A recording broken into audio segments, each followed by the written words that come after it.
ತಾಳಿ ಅಡವಿಟ್ಟು ಬಾಡಿಗೆ ಮನೆ ವಾಸ. ಆಡಿಷನ್ಗೆ ಹೋಗೋಕೆ ಹಣವಿಲ್ಲದೆ ಪರದಾಟ. ಕಷ್ಟದ ದಿನಗಳನ್ನ ನೆನೆದ ಬಿಗ್ ಬಾಸ್ ಶೋಭಾ ಶೆಟ್ಟಿ.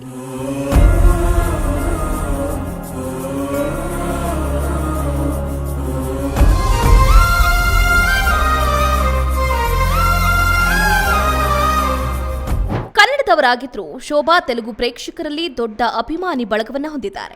ಇತ್ತೀಚೆಗೆ ನಟನೆಯಿಂದ ಸ್ವಲ್ಪ ವಿರಾಮ ತೆಗೆದುಕೊಂಡಿದ್ದ ಶೋಭಾ ಶೆಟ್ಟಿ ಇತ್ತೀಚೆಗೆ ಜಬರ್ದಸ್ತ್ ವರ್ಷ ಆಯೋಜನೆ ಮಾಡಿದ್ದ ಕಿಸ್ಸಿಕ್ ಟಾಕ್ಸ್ ಅನ್ನುವ ಪಾಡ್ಕಾಸ್ಟ್ನಲ್ಲಿ ಭಾಗವಹಿಸಿ ತಮ್ಮ ವೃತ್ತಿ, ಪ್ರೇಮ ಜೀವನ ಮತ್ತು ಮದುವೆಯ ಬಗ್ಗೆ ಆಸಕ್ತಿದಾಯಕ ಕಾಮೆಂಟ್ಸ್ಗಳನ್ನು ಮಾಡಿದರು.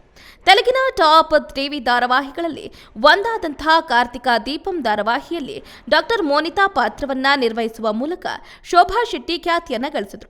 ನಕಾರಾತ್ಮಕ ಛಾಯೆಗಳ ಪಾತ್ರದಿಂದ ಅವರು ಪ್ರೇಕ್ಷಕರ ಹೃದಯವನ್ನ ಗೆದ್ರು. ವಾಸ್ತವವಾಗಿ ಅವರ ಪಾತ್ರಕ್ಕಾಗಿ ಎಷ್ಟೇ ಟೀಕೆಗಳು ವ್ಯಕ್ತವಾದರೂ ಆ ಪಾತ್ರವನ್ನ ಅವಿಸ್ಮರಣೀಯವಾಗಿಸುವುದರಲ್ಲಿ ಅವರ ಅಭಿನಯಕ್ಕಾಗಿ ಅವರನ್ನ ಪ್ರಶಂಸಿಸಲಾಯಿತು. ಕನ್ನಡವಾಗಿದ್ದರೂ ಶೋಭಾ ತೆಲುಗು ಪ್ರೇಕ್ಷಕರಲ್ಲಿ ದೊಡ್ಡ ಅಭಿಮಾನಿ ಬಳಗವನ್ನ ಹೊಂದಿದ್ದಾರೆ. ಇತ್ತೀಚೆಗೆ ನಟನೆಯಿಂದ ಸ್ವಲ್ಪ ವಿರಾಮ ತೆಗೆದುಕೊಂಡಿದ್ದ ಶೋಭಾ ಶೆಟ್ಟಿ ಇತ್ತೀಚೆಗೆ ಜಬರ್ದಸ್ತ್ ವರ್ಷ ಆಯೋಜಿಸಿದ್ದ ಕಿಸ್ಸಿಕ್ ಟಾಸ್ಕ್ ಅನ್ನುವ ಪಾಡ್ಕಾಸ್ಟ್ನಲ್ಲಿ ಭಾಗವಹಿಸಿ ತಮ್ಮ ವೃತ್ತಿ, ಪ್ರೇಮ ಜೀವನ ಮತ್ತು ಮದುವೆಯ ಬಗ್ಗೆ ಆಸಕ್ತಿದಾಯಕ ಕಾಮೆಂಟ್ಸ್ಗಳನ್ನು ಮಾಡಿದರು. ಇನ್ನು ಶೋಭಾ ಶೆಟ್ಟಿ ಕನ್ನಡ, ದೂರದರ್ಶನ ಮತ್ತು ಚಲನಚಿತ್ರಗಳಲ್ಲಿ ಏಕಕಾಲದಲ್ಲಿ ತಮ್ಮ ವೃತ್ತಿ ಜೀವನವನ್ನ ಪ್ರಾರಂಭಿಸಿದರು. 2017ರಲ್ಲಿ ಶೋಭಾ ಪುನೀತ್ ರಾಜ್ಕುಮಾರ್ ಮತ್ತು ರಶ್ಮಿಕಾ ಮಂದಣ್ಣ ಪ್ರಮುಖ ಪಾತ್ರಗಳಲ್ಲಿ ನಟಿಸಿದ ಆಂಜನಿ ಪುತ್ರ ಚಿತ್ರದಲ್ಲೂ ನಟಿಸಿದರು. ಅದೇ ಸಮಯದಲ್ಲಿ ಅವರು ತೆಲುಗಿನಲ್ಲಿ ಅವಕಾಶಗಳನ್ನ ತಂದುಕೊಟ್ಟ ಕಾವೇರಿ ಧಾರಾವಾಹಿಯ ಮೂಲಕ ಮನ್ನಣೆಯನ್ನ ಪಡೆದರು. ಶೋಭಾ ಶೆಟ್ಟಿ ತೆಲುಗಿನಲ್ಲಿ ಅಷ್ಟಚಮ್ಮ, ಲಾಹಿರಿ ಲಾಹಿರಿ ಲಾಹಿರಿ, ಅತ್ತಾರಿಂಟಿಕಿ ದಾರೇದೆ, ಹಿಟ್ಲರ್, ಗರಿಪೆಳ್ಳ ಮುಂತಾದ ಧಾರಾವಾಹಿಗಳಲ್ಲಿ ನಟಿಸಿದ್ದಾರೆ. ಆದರೆ ಕಾರ್ತಿಕ ದೀಪಂ ಧಾರಾವಾಹಿ ಅವರಿಗೆ ಅಪಾರ ಕ್ರೇಜ್ ಅನ್ನ ತಂದುಕೊಡ್ತು. ಅಡುಗೆಯವನನ್ನ ದೂರ ಇಟ್ಟು ಡಾಕ್ಟರ್ ಬಾಬು ಅವರನ್ನ ತನ್ನವರನ್ನಾಗಿಸಿ ಮಾಡಿಕೊಳ್ಳುವುದಕ್ಕೆ ಬಯಸುವ ಮೋನಿತಾ ಪಾತ್ರದಲ್ಲಿ ಅವರ ಅಭಿನಯವು ಅವರನ್ನ ಮನೆಮಾತನಗೆ ಮಾಡಿದೆ. ಕಾರ್ತಿಕ ದೀಪಂ ಧಾರಾವಾಹಿಯ ನಂತರ Shobha Shetty Bigg Boss Telugu season 7ರಲ್ಲಿ ಭಾಗವಹಿಸುವ ಮೂಲಕ ಪ್ರೇಕ್ಷಕರನ್ನ ಅಚ್ಚರಿಗೊಳಿಸಿದ್ರು. ಆದರೆ ನಕಾರಾತ್ಮಕ ಇಮೇಜ್ನಿಂದಾಗಿ ಅವರು ಹೊರಬರಬೇಕಾಯಿತು. ನಂತರ ಅವರಿಗೆ ಕನ್ನಡ ಬಿಗ್ ಬಾಸ್ನಲ್ಲೂ ಕೂಡ ಅವಕಾಶ ಸಿಕ್ತು. ತಮ್ಮ ವೃತ್ತಿ ಜೀವನದ ಆರಂಭಿಕ ಹಂತಗಳಲ್ಲಿ ಅನೇಕ ತೊಂದರೆಗಳನ್ನ ಎದುರಿಸಿದ್ದಾಗಿ ಶೋಭಾ ಹೇಳಿದರು.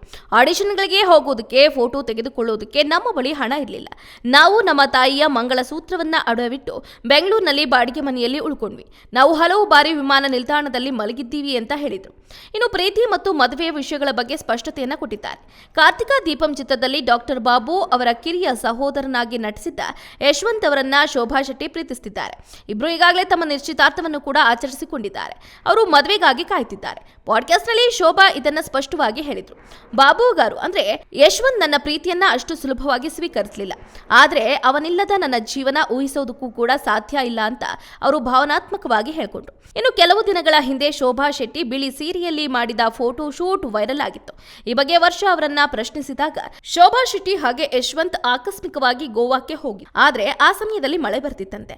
ಆದ್ರಿಂದ ಅವರು ವಿಡಿಯೋ ಮತ್ತು ಫೋಟೋ ಶೂಟ್ಗಾಗಿ ಈಜುಕೊಳವನ್ನ ಬಳಸ್ಕೊಂಡ್ರಂತೆ ಅಂತ ಹೇಳಿದ್ದಾರೆ. ಇನ್ನು ತಾವಿಬ್ರು 2025ರಲ್ಲಿ ಮದುವೆ ಆಗೋದಕ್ಕೆ ಯೋಚನೆ ಮಾಡ್ಕೊಂಡಿದ್ದೀವಿ ಅಂತ ಶೋಭಾ ಶೆಟ್ಟಿ ಹೇಳಿಕೆಯನ್ನ ಕೊಟ್ಟಿದ್ದಾರೆ.